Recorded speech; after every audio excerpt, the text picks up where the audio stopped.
சிறப்பீனும் செல்வமும் ஈனும் அறத்தினூங்கு ஆக்கம் எவனோ உயிர்க்கு. சிறப்பீனும் செல்வமும் ஈனும் அப்படிங்கிற இந்த குறளுக்கான விளக்கம் என்னன்னு கேட்டிங்கன்னாக்க, அறத்தையும் நல்லொழுக்கத்தையும் கடைபிடிச்சாக்க செல்வமும் புகழும் தானாக வந்து சேரும்.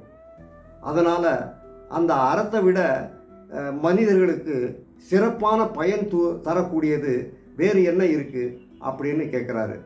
அதாவது நம்ம நற்பண்புகளோடையும் நல்ல ஒழுக்கத்தோடையும் செயல்பட்டோம்னாக்க நமக்கு பேரும் புகழும் செல்வமும் தானாக வந்து சேரும். செல்வம்னு சொன்னால் பணம் மாத்திரம் இல்லை, எல்லா விதமான செல்வங்கள், ஆரோக்கியம், மன நிம்மதி, இது மாதிரி பலவிதமான செல்வங்களை நாம் சொல்லலாம்.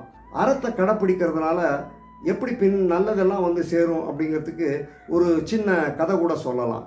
ஒரு கிராமத்தில் ஒரு பையன் நற்பண்புகளோடு இருந்தான்.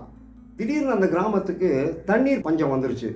அப்போ அந்த பையன் என்ன பண்ணால், தன்னோட நண்பர்கள் சிலரை சேர்த்துக்கிட்டு ஊருக்கு வெளியே ரொம்ப தூரத்தில் இருக்கிற ஒரு கிணற்றுல இருக்கிற நல்ல தண்ணீர், அதை வந்து எல்லாருமா சேர்ந்து கொண்டு வந்து அந்த ஊரில் இருக்கிற வயது முதிர்ந்த பெரியவர்கள், அப்புறம் இந்த கால்நடைகள், இதுகளுக்கெல்லாம் அந்த தண்ணீரை வந்து கொடுத்து அவங்களுடைய தாகத்தை தீர்க்கலாம்.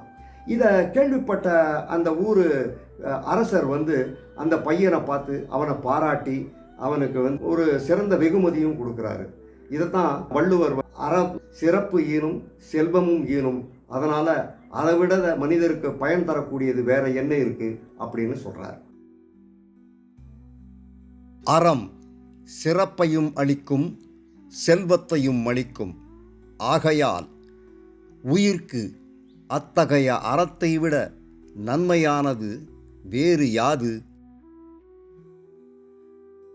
Virtue will confer heaven and wealth. What greater source of happiness can man possess?